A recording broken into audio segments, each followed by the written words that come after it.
music, and more. Yes Media Academy Radio. Excite. The hits.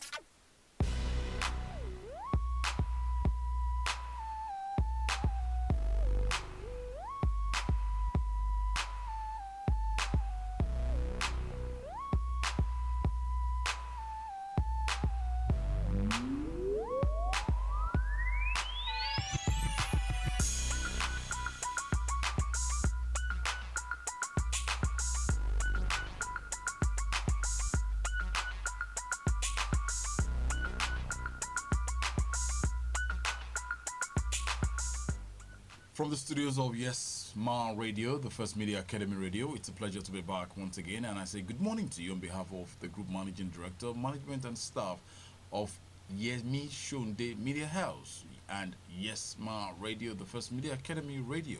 Welcome on board to another edition of the newspaper review, coming to you today, the 4th day in the month of August 2020. My name is Olatunde Idowu. Iniolua Kintayo is here, and officially she will introduce herself. Good morning, and thanks for joining us. I have a couple of dailies with us this morning, and we will be checking out some of the headlines making the rounds, and I'll throw it to the ladies first. With me is the Nigerian Tribune. And I have three of them. Oh my goodness. The Vanguard, The Nation, and The Punch.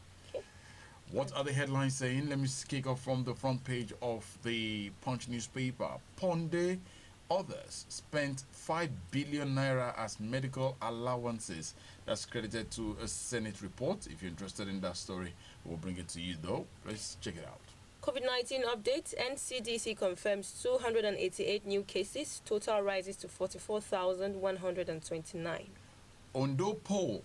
PDP candidate Jagede seeks Mimiko's support. If you're interested, it's in the Punch newspaper. On the reopening of schools, private schools have rights to charge fees. Full details of this coming up shortly.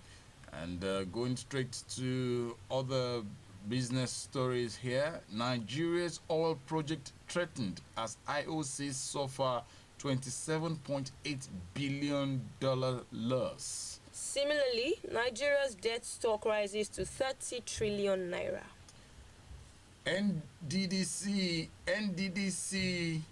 6.25 billion naira COVID-19 palliative diverted, says top official.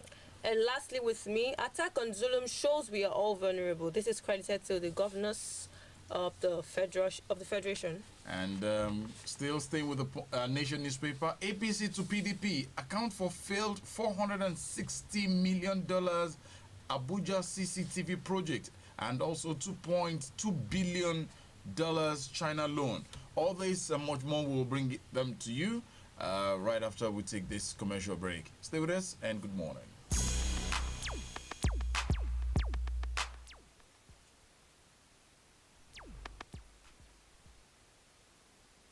Hello, are you a media practitioner or you are aspiring to become one? A great opportunity to brush up your media practice knowledge and skills has emerged. Yes Media Academy is introducing communication and media courses designed just to meet your training needs. We also welcome media organizations to send their personnel for training at Yes Media Academy. Get trained by the experts in broadcasting, journalism, advertising, public relations, public speaking, and media management. At Yes Media Academy, we have communication and media scholars, media practitioners of long-standing experience, and media entrepreneurs as our trainers and resource persons. You will enjoy every moment with them and be better equipped for the job. Application form is now available at 10,000 naira only. For more inquiries, call 0902-930-4704 and 080-355-29883 or contact Yes Media Academy on www.yselimited.com. Email yesmediaacademy1@gmail.com. You can come straight to Yemi Sonde Media House, Felele Express Bus Stop, Felele, Ibadan.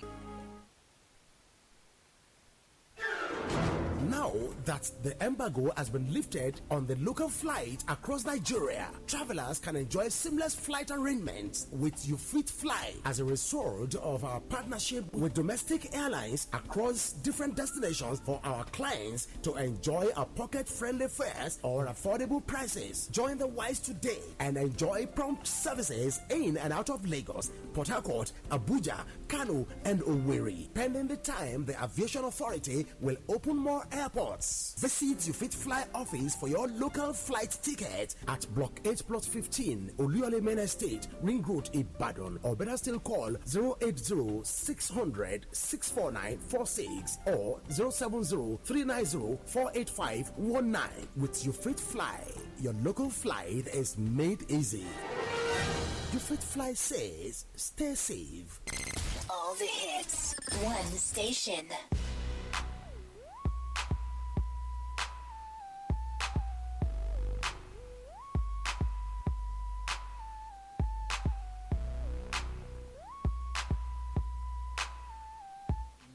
Thank you for being there, and you're welcome to the newspaper review for today, Tuesday, 4th day in the month of August 2020. I'll take my first story from the pages of the Nation newspaper with a headline: Cracks in Ondo PDP as 5 governors back Ajayi's ZLP move.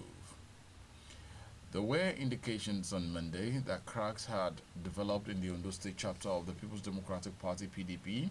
This followed reluctance of the party's governorship candidate Eita Jegede to accept embattled Deputy Governor Agbola Ajayi as his running mate. Also, the division in the state chapter of the party has been linked to the Cold War over PDP's 2023 presidential slot. Jegede is a close ally of former Vice President Atiku Abubakar.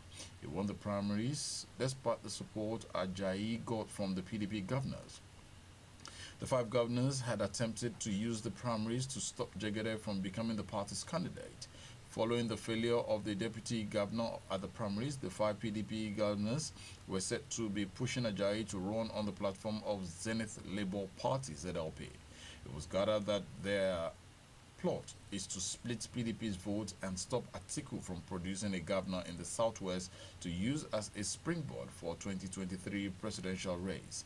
But the ruling All Progressive Congress (APC), which was aware of the development in PDP, has been banking on the cracks in the position to consolidate its strength across the state.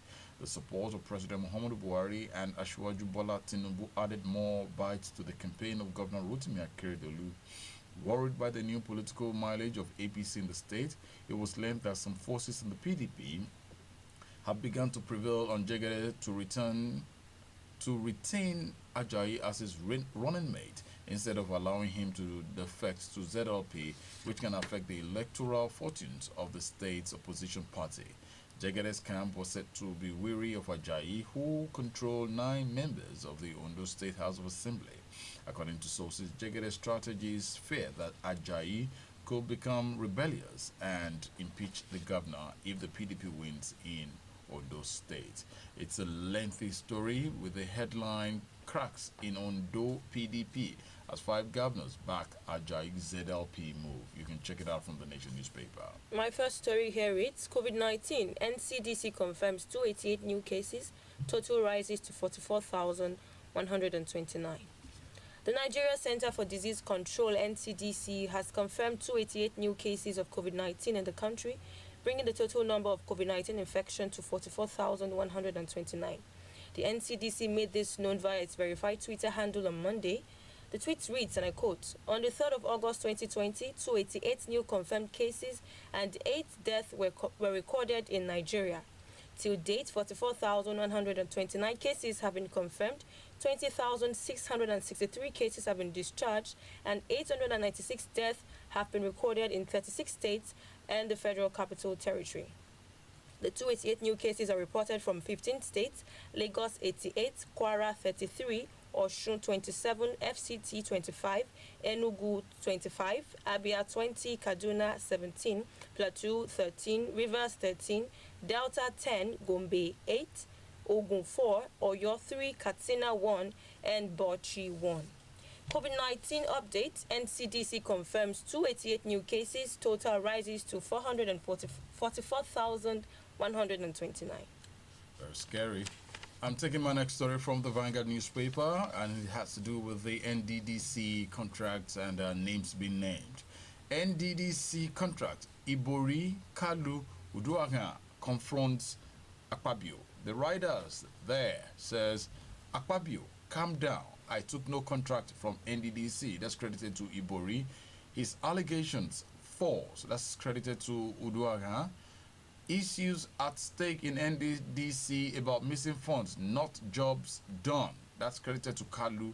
How IMC spent 3.175 billion naira as palliatives on COVID-19 in 2 months. That's credited to the Senate report. No fraud, conspirators raising false alarm. NDDC insists. Now let's get down to the story properly now. Former governors Emmanuel Uduaha of Delta State, Oji Uzo Kalu of Abia, and James Bori of Delta State yesterday challenged the Minister of Niger Delta, Senator Godswill Akpabio, who supervises the Niger Delta Development Commission (NDDC), to substantiate his accusations that they took contract from the interventionist agency. This came as the Senate yesterday revealed how the Interim Management Committee (IMC) of the NDDC spent 3.175 billion naira on COVID-19 palliative in Niger Delta within 2 months. That was between April and May 2020, respectively. However, management of the interventionist agency, in a swift reaction, said the entire expenditure was a form of cash palliative distributed by the expanded Interim Management Committee (EIMC) for sharing among staff, the police, the youth, and communities in the state.